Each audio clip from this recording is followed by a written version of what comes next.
unholy attacks on the one true Allah and His devoted people by the infidel West. At school, a boy from Iraq had recently joined Hussam's class.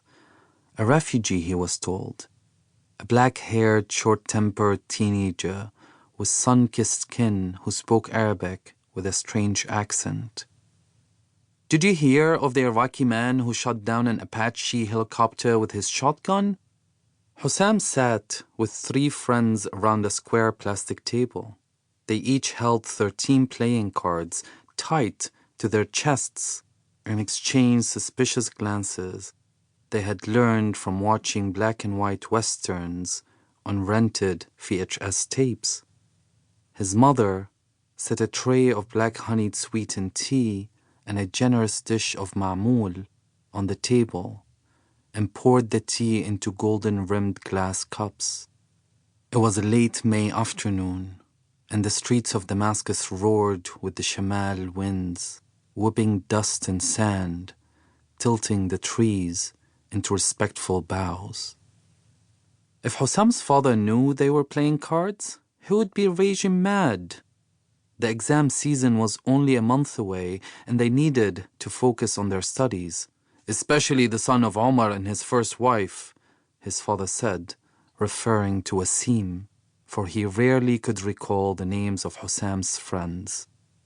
Hussam's mother was more forgiving of his hobbies and allowed him to play the occasional card game, warning him in time of his father's return. "I heard he shot it down with a single bullet," Wassim said, drawing a card.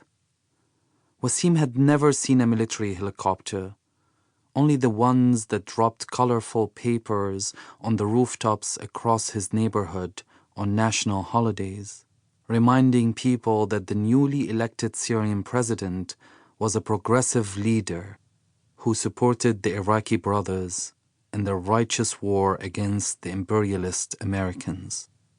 Whenever this happened, Wassim would hurry to the roof to sweep his pigeon cages so that none of the birds would peck at the sharp papers. He had inherited 33 birds from his uncle, who had died young of an unknown illness 18 months earlier. Last summer, Wassim had built small bird cages on his family's rooftop using old wires and cheap wood. He printed his name in black marker on the feathers of the birds' inner wings and tied a ribbon to their feet before releasing them to the open skies. After a couple of hours of fluttering between clouds and darting through the maze of the old neighborhood, the birds would return when Wassim whistled sharply and waved a flag made from an old t-shirt. He would count and examine the birds as he ushered them into the cages, surprised each time that all of them returned. He locked the deadbolts and hung the keys around his neck. Wassim slammed a card on the table, initiating a new round. He parroted what he had heard on his father's TV. The Iraqi used his old shotgun to bring down the flying monster.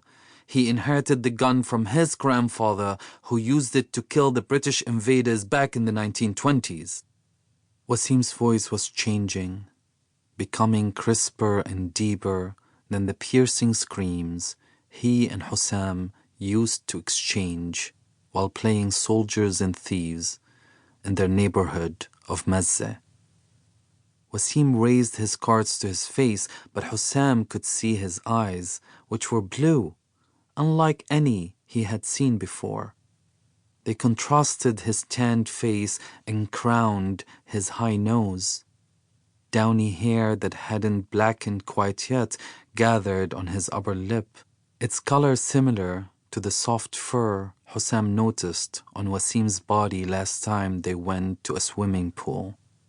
It covered his forearms, rounded his chest muscles, and led to his belly button like an arrow pointing down.